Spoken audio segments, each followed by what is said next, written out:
Hello students, today we are going to discuss about infectious disease. As we know that disease may be communicable and non-communicable or infectious and a non-infectious. The disease which are acquired, which are gained after birth may be infectious and non-infectious. So we are going to explain only infectious disease. Infectious disease are the disease which can be transmitted from infected to person to healthy person with help of the vector or methods or by the way of air, water, contaminated food, physical contact, and with the help of insects which act as a vector for transmission of the infectious disease. These infectious diseases are mainly caused by microorganisms. The microorganisms which are harmful, or you can say known as pathogens. So the main cause of the infectious disease are the pathogens, the disease causing microorganisms, and these disease causing microorganisms may be bacteria, virus, fungi, protozoans and worms or helminthes.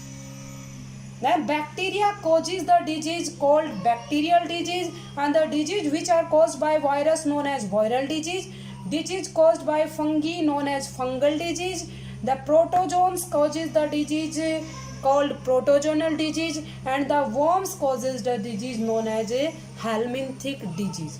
Now today we are going to discuss about a bacterial disease. First of all, we are going to discuss about TB, or you can say tuberculosis. It is a bacterial disease. First bacterial disease we are going to discuss is TB, which is also known as tuberculosis.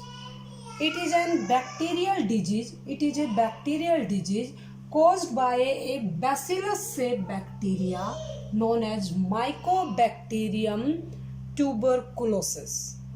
This bacteria is rod-shaped, also known as Bacillus Mycobacterium tuberculosis, and this bacteria transmit from infected person to healthy person, or you can say mode of transmission by spitting of the infected person, by coughing and by sneezing,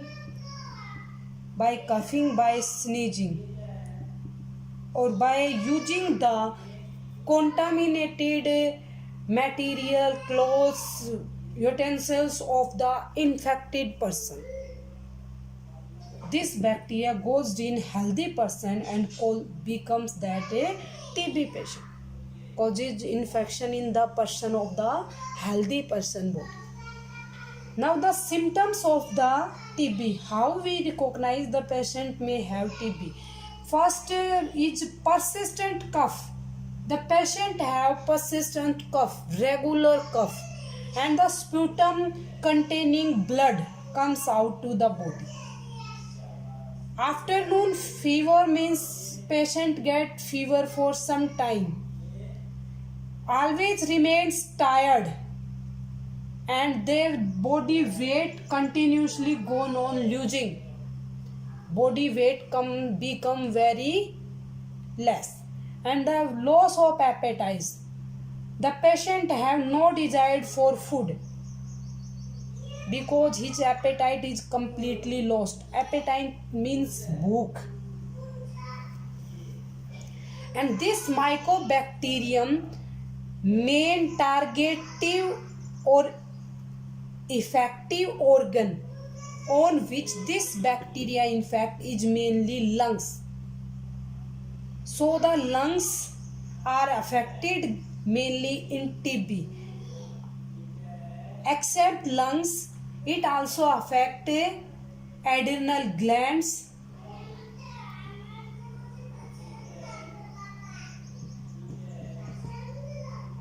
kidney, adrenal glands and kidney also. Now how the treat the TB patient? For TB patient, first of all, a vaccine known as BCG.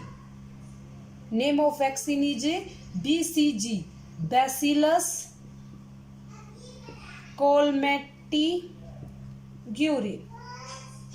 This vaccine is also available. It is given to the children's or infants of 1 year. This vaccine increases the immunity power of the patients or infants, so they have less chances of TB infection. And if the patient have TB infected with the Mycobacterium tuberculosis, treatment is also given, and the doses are present for TB patient. Regular doses are given. Direction, observation, treatment strategy. For TB patient, doses are available. Dose means direction, observation, treatment strategy. Daily 1 pill is given to the TB patient, and proper rest is given to the TB patient, proper care is given to the TB patient, and proper food is required for the patient to recover from this disease. It was the bacterial disease TB. In next video we will discuss about a new disease. Till then, take care everyone.